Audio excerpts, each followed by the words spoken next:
As a massage therapist, the most common thing I see clients for in my clinic is neck and upper back pain. Today's video, I want to show you a couple of quick things that you can do for yourself to help give yourself some sort of relief in between if you do indeed need some sort of a treatment, whether it be with a massage therapist such as myself, having to see your doctor, chiropractor, acupuncture, physical therapist, whatever approach you may go.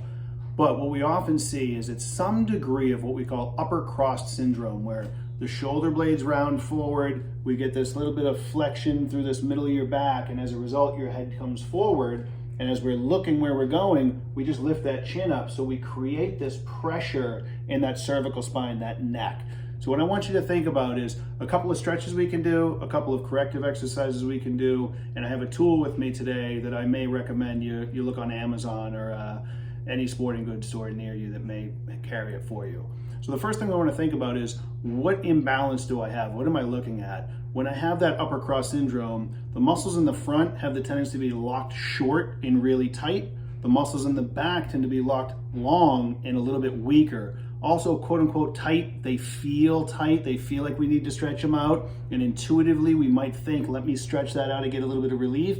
But really what we want to think about is open the chest up, get those shoulder blades to come back and correct that posture. So the first one I really like to recommend is, once we draw that awareness to what's going on, I want you to focus on opening up, lift that chest nice and tall, so we can take the hands behind the back, interlock those fingers, and if you have the comfort with this, the range of motion, what I want you to start with is just pinch those shoulder blades back, and you're gonna feel a wonderful stretch through that pec muscle here. And as you do this, let's focus on your breath work. A couple of good deep breaths. Breathe into that belly, nice diaphragmatic breathing. So we're gonna go inhale in through that nose.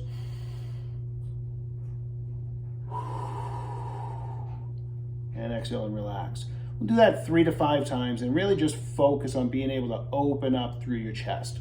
The next thing we'll do is more of an exercise. I don't have it with me today, but just a resistance band would do the trick. And the fact of the matter is, even just the weight of your arms, just actively pulling those shoulder blades back, pulling those arms back, and getting a nice strong squeeze back there. Hold that for about a 2 to 3 count, and then you can stretch it coming forward. As long as we're emphasizing ending in that proper alignment, getting that stretch forward is not a bad thing. We want to get that blood in there and get those muscles working. So we can start with those things. The other thing is just a matter of look in that mirror, use your feedback, what you're seeing in the mirror. See, are you crooked? Are you rounding? Is your head kicking over to one side more than the other?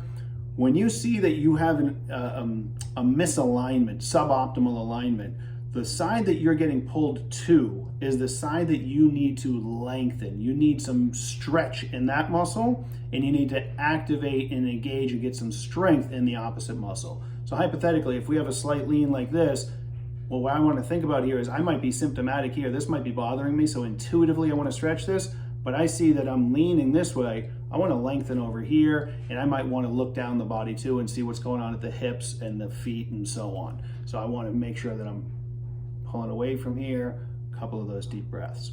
All right, lastly for today, the tool I have is what's called a C.O.A.C.H. This is a phenomenal tool to apply a little bit of pressure and just break that signal to the brain, that guarding that the muscles in the fascia holding us short. We go into some degree of spasm. So it might be up through my neck. I want to find a little bit of pressure. A couple nice deep breaths here as well. Again, that's going to be the key. Is breath work is key. Nice deep diaphragmatic breathing is going to trigger your parasympathetic nervous system. It's responsible for rest, relaxation, and digestion, as opposed to the sympathetic, which is that fight, flight, or freeze, that survival mode. We just want to be able to breathe into it, relax into it. This just happens to be a really cool tool. It was a gift of mine from a dear friend, Lisa. Thanks so much. Years later, I'm still using it. So the other thing I want you to think about with this is, again, if you have that rounding forward of your shoulders, the muscles that are holding us there, one of the primary ones is your pec minor. It's a very small muscle that's beneath pec major, the larger chest muscle, and it's going from the shoulder blade down to ribs 3, 4, and 5. And the way we can address it with the C.O.A.C.H. is to actually come almost like we're going into the armpit behind our pec major. This can be a little tender, so be cautious with this, breathe into it. But I'm going to take this handle here, hook it behind pec major and try to come up towards the ribs there. And I want to let this shoulder just relax down into it. Nice deep breaths. Again, you're going to notice if this is really tight on you and you do have that rounding, this can get a little nervy, it can get a little uncomfortable. Only use the amount of pressure that you're relatively comfortable with. We don't want pain. We don't want to trigger more of that spasm. We want what I call tender but tolerable and be able to breathe through it. Once we've done that, we get that area to release a little bit, and that's the key, is you want to hold it long enough in a position that doesn't trigger pain and spasm, but it's enough pressure that you feel like it's doing something to that tissue. Breathe into it, relax, allow it to break that spasm. Then we drop that theracane, and we want to be able to open up that shoulder girdle.